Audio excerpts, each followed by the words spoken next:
Welcome everybody to the premiere edition of the Trevor Airdrie Show. I am your host, Trevor Airdrie. First off, I'd like to start out by thanking Adam Martin and the rest of the crew at MMAJam.ca, as well as Chad and Kyle from Fear the Fighter Training Academy for letting me shoot live on location today.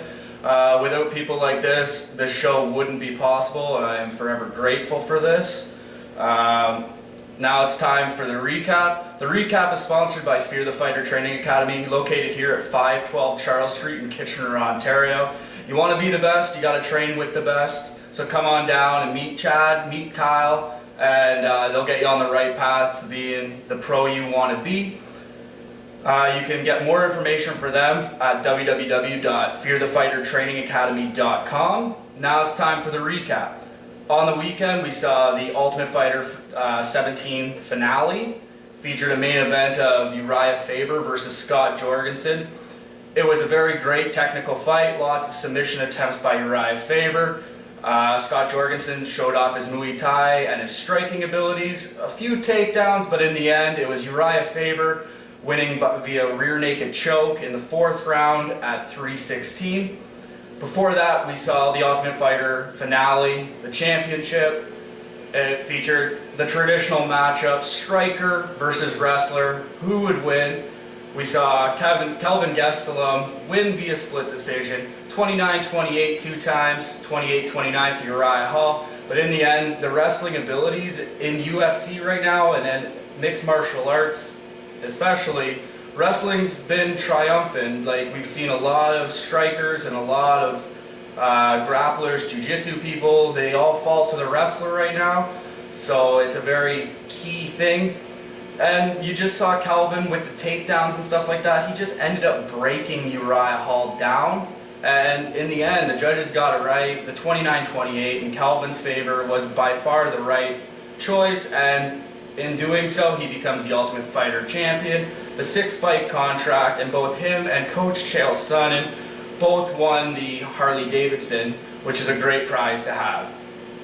Prior to that, we had what's leading up into the Ultimate Fighter 18. Ronda Rousey wanted to find out her opponent. We did just that. Miesha Tate, Kat Zingano.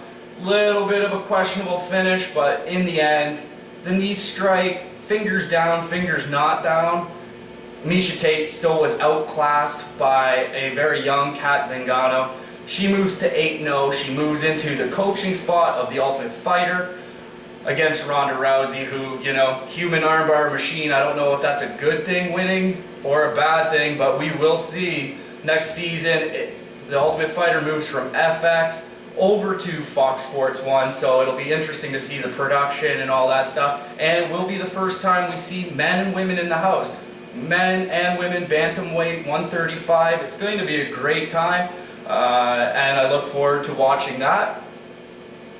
Also on the main card, we had Travis Browne, Gabriel Gonzaga. This is the fight I had the most problems with watching. There were 2 illegal elbows that I saw. Did they change the fight? Not really, but if you don't go with the illegal strikes, then John Bones should still be undefeated. If you're going to give Matt Hamill the win there, then you got to give Gabriel Gonzaga the win here. It's just one of those things that it all depends on who's reffing. Like, a little bit of consistency would be nice. They were by far illegal. They were by far shots to the back of the head. And I don't know how else you can mark that down, but at the end of the day, the ref gives it to Travis Browne via knockout, which, you know, is it a good thing? Not necessarily, but it's battle for the top 10 positioning. Neither of them are quite in the top 10, but, you know, we had a contender in Gabriel Gonzaga a few years ago versus a guy that was on a tear up until he lost his fight previous to Gabriel Gonzaga. So it was irrelevant, but still a little bit of consistency would be nice by the UFC on that case. Also on the main card, we had Bubba McDaniel versus Gilbert Smith. You know, this was a fight. Bubba McDaniels did his thing. He did his thing to win the fight. I can't argue with that. What I can say is I don't even want to cover this fight. Gilbert Smith, you know, there's a thing called a treadmill in a gym. cardio is key in the UFC. The guy was gassed halfway through the first round. Like it was tough to watch because you have a guy that should be doing better against Bubba McDaniels, who you saw him on The Ultimate Fighter. He's not quite sure of himself yet. I think that will come with a little bit more time with the Jackson camp. But at the end of the day, Bubba McDaniels gets the win. He gets it via triangle choke, which is a very, very technical maneuver. So I give Bubba McDaniels props on that fight. On the preliminary card, we had Josh Saman versus Kevin Casey. This was Josh Saman doing his traditional show. He wins via technical knockout. It's, Josh Saman, really cocky guy. I kind of like that though. He reminds me, he's a guy that thinks he's unstoppable, which is a great thing to have in the UFC. Before that, we had Luke Barnett versus Colin Hart. Barnett, unanimous decision. Can't speak enough about Luke Barnett. He's a great fighter, 6-0. He didn't win the Ultimate Fighter, but he's definitely going to be one of those guys to look out for in the future. Also on that card, I'll just run through the results. We had Dylan Andrews beating Jimmy Quinlan via technical knockout, round 1. We had Clint Hester beating Bristol Marunde via technical knockout, round 3. Cole Miller, Bart Palazinski. I was shocked that this wasn't televised. You have two UFC veterans on the Facebook card, which, they should have been given more. They should have definitely been moved up to at least the TV prelim. As well, Sam Cilia versus Maximo Blanco. We had Blanco win via unanimous decision, 29-28, 3 times. And starting off the night, we had Justin Lawrence versus Daniel Pineda, and Pineda wins via Kimura in the first round. It was a night of great fights, with the exception of the 2 questionable finishes, but the Travis Brown one really stuck out as a really questionable call. The awards at the end of the night, $50,000 to the winner. Fight of the night, Kat Zingano, Miesha Tate. Couldn't say more. I completely agree with that pick. Travis Brown wins knockout of the night. He gets $50,000 for 2 illegal elbows in my mind. And Daniel Pineda starts out the card with a great submission and takes home submission of the night, $50,000 to all those people. And then we also saw the Tough Season Awards. The Tough Season Awards were the awards given out, $25,000 to the winner of each of those. And that was over the course of the season. Dylan Andrews, Luke Barnett, fight of the year, or fight of the season, so I should say. Great fight. Uriah Hall, that spinning heel kick to Adam Sella, obviously is going to take home KO of the season. And then we had Calvin Gastelum upsetting Josh Saman in the semis there with the rear naked choke, and he took home submission of the night. Next segment of the show, Outside the Cage, sponsored by M&A Sports Media. They're launching a Canadian combat magazine this summer. As well, they bring the UFC meet and greets right here to Kitchener, Ontario, in partnership with the Inner Circle Agency. So go to M&A Sports Media on Facebook for more information and dates of upcoming events. So this weekend, Outside the Cage is what we do. It's everything that happens outside the octagons, so to speak. We have the grand opening of this establishment, Fear the Fighter Training Academy. Can't say enough about these guys. Chad and Kyle, they know exactly what they're doing. They have, you name it, they train it. Muay Thai, wrestling, Taekwondo, the list goes on and on and on. This weekend, 512 Charles Street, I will be here live on location. We'll have Chad here, Kyle here, Mark Hominick, UFC veteran, everybody remembers the hematoma on his head. He will be here from 12 to 2. We have John Makdessi showing up. Times are a little bit iffy on him. He'll either be here from 3 to 5 or 5 to 7. He will be here. His brother David, who owns the company, will be here. It'll be a really great time. They're doing a barbecue fundraiser for breast cancer awareness. It's affected a lot of people, so they're giving back. They're donating $10 from every shirt sold. Sorry about that. to help find a cure for breast cancer. So I can't say it enough. Great cause. Come on out. Like, the more people, the better. There also is going to be a 16-man King of the Mat tournament here. It's going to take place in the cage. What more do you want? Like, you know, come on out, buy a shirt, you know, watch some great grappling, meet Mark Hominick, meet MMAJam.ca, and I will see you there. As well, prior to that, just down the road at 306 King Street West, Combination Sports, Ken Shamrock, UFC legend, first inductee into the Hall of Fame with Royce Gracie, first UFC champion, the Super Fight champion. We have a former WWE Intercontinental Champion, WWE Tag Team Champion, WWE 1998 King of the Ring, first ever TNA Champion. He's going to be right down the street. Why, like, come on out, meet the guys that started the sport. Can't say it enough. You know, without Ken Shamrock, you wouldn't have the UFC today. It's that simple. So come on out. You can get your tickets down at Combination Sports.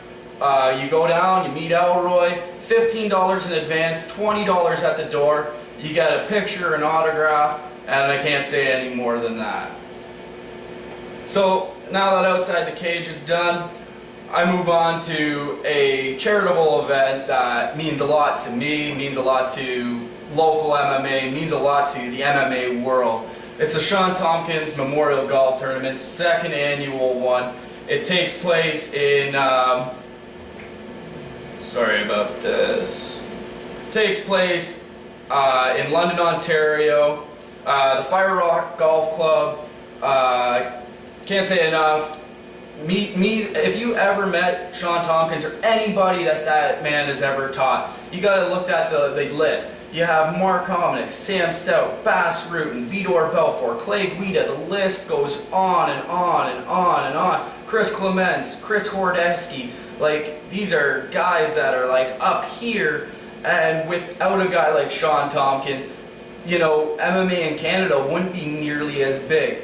It's for early registration, it's $125 per player. For golf, like for a game of golf, that's not bad. That includes a cart and lunch, dinner, and an opportunity for prizes. Mark Hominick will be there, Sam Stout will be there, Chris Hordesky will be there, Chris Clements will be there, Showdown Joe Ferrero from Sportsnet will be there. So definitely check it out. You can pre-register at Adrenaline Training Center in London at 1794 Dundas Street in London. And if you want to sponsor the event or give a donation to the event, you can contact Joe Butnick. His hashtag on Twitter is @RelentlessJoeB, and this man is relentless. This guy is a great person. Can't say enough about Joe. Or you can email him at ufcjoe@rocketmail.com, and those are for sponsorship only. If you want to help out at all, guaranteed, it's a great event and it's money well spent. So now on to the future. We have the predictions for UFC on Fox 7, main evented by the lightweight champion Benson Henderson versus the Strikeforce champion of Gilbert Melendez. Little bit of a title unification, but with Strikeforce dead, you know, the Strikeforce title at this point, it was once a prestigious title. It's now just a prop to push a champion versus champion type event. You have Benson Henderson, Gilbert Melendez. I'm giving the nod to Gilbert Melendez. I just think his striking is more pinpoint. And I'm not sure if I see a finish here, but I see a Melendez by decision. If not, I see it ending in the 4th round. It's one of those things that there might be a finish, but you know, if that spinning heel kick from Anthony Showtime Pettis can't stop Benson Henderson, I don't know if it's possible at this point. On that card, we also have Frank Mir, deadly submission guy against Daniel Cormier, wrestler / KO artist. I'm giving the nod to Cormier in his UFC debut. We all know after this fight he's dropping down to light heavyweight. This is just his welcome to the UFC, and why not throw Frank Mir in there? It is a heavyweight fight, but he is moving down. I just don't see Frank Mir. He's not really good with the wrestler, losing to Carwin, losing to Cain Velasquez. He's lost to Dos Santos. he's not quite good with the wrestler slash striker. So definitely Cormier is going to win that one, I think. And I'm going to say it's going to be a quick fight, probably a first round knockout there. Nate Diaz, in his return since the title shot against Benson Henderson, against Josh Thompson. This Josh Thompson guy, definitely a guy you want to watch for in the UFC. He had 3 straight not straight, but he had 3 wars with Gilbert Melendez and Strikeforce. Guaranteed, if you haven't watched them, definitely watch them. They are incredible matchups, and can't say more. I'm going to give the nod to Josh Thompson. I just think Nate Diaz leaving the Cesar Gracie camp a few weeks ago, it's going to be too much for him, and dealing with his brother's antics as of late, I just don't think he's going to be mentally or physically ready for this fight. Jordan Mean taking a fight on short notice after Dan Hardy dropped out versus Matt Brown. I'm going to give the nod to Mean. He's the first guy to stop Dan Miller in the cage. Mean is a very mean, no pun intended, up-and-comer from Canada here.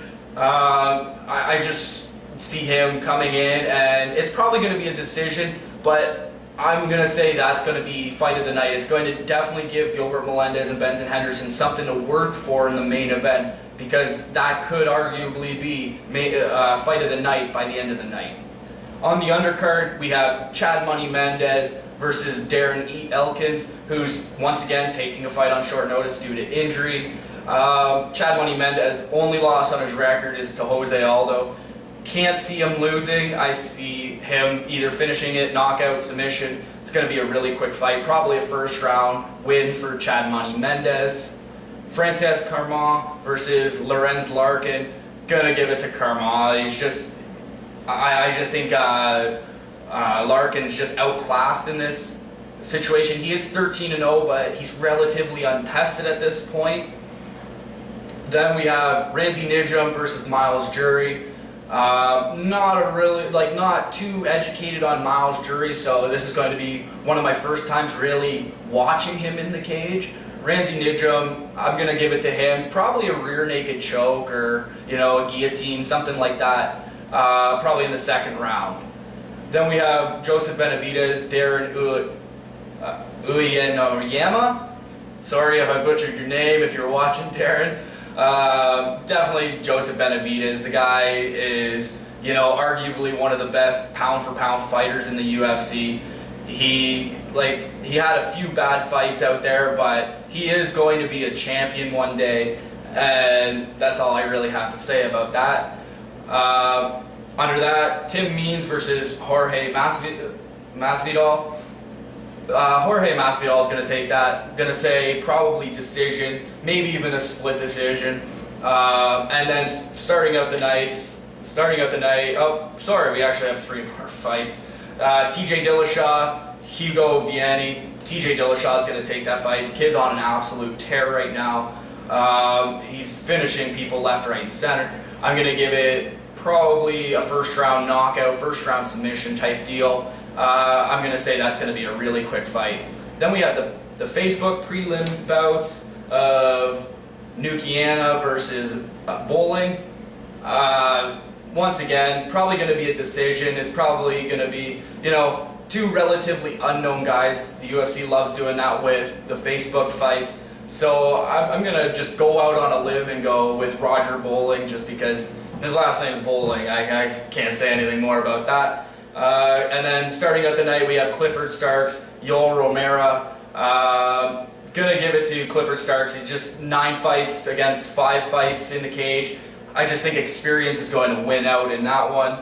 That show takes place on Fox. The main card starts at 8 o'clock. The prelims start on FX at 5 o'clock. And the prelims on Facebook start out at 4 o'clock. So it's guaranteed. We have the tough finale last week. The week before that, we had UFC in Sweden. This weekend, we have UFC on Fox 7. Next weekend, we have Chael Sonnen versus John Bones Jones. So it's definitely been a month full of fights. So, in closing, thank you for tuning in to the premiere edition of the Trevor Airdrie Show. Tune in next Wednesday and every Wednesday after that for your weekly fix. Special thanks to the sponsor. We have Fear the Fighter Training Academy, M&A Sports Media, and of course, the home of the Trevor Airdrie Show, MMAJam.ca. You can follow all of these people on Facebook at FTF Academy, at M&A_Sports Media. You can follow MMA Jam at MMAJam.ca. Follow the whole crew there. You can follow me at M&A Trevor, or follow the show at the Trevor Airdrie Show. Next week we will have the Tweet of the Week segment, so tweet me your best, tweet funny, insightful tweets about MMA. Keep them classy. I want this to stay somewhat of a family-friendly show. Hashtag it the Trevor Airdrie Show, hashtag it the Tweet of the Week, and until next time, dream it, believe it, achieve it. I'm Trevor Airdrie signing off.